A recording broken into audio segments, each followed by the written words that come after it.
Sensex 80,400ના પીઈમાં best entry ક્યાં કરી શકાય?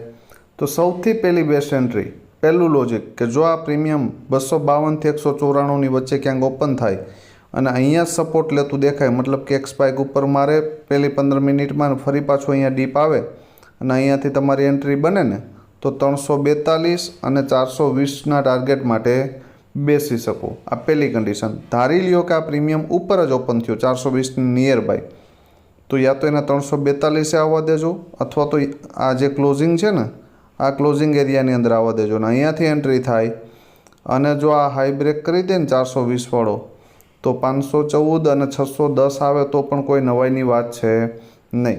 થર્ડ કન્ડિશન કે આ પ્રીમિયમ મોર્નિંગમાં 99 મળે બોટમ ઉપર સાવ, અને અહીંયાથી એન્ટ્રી બને અને જો 194ને બ્રેક કરી દે તો 342 સુધીના ટાર્ગેટ જોવા મળી શકે.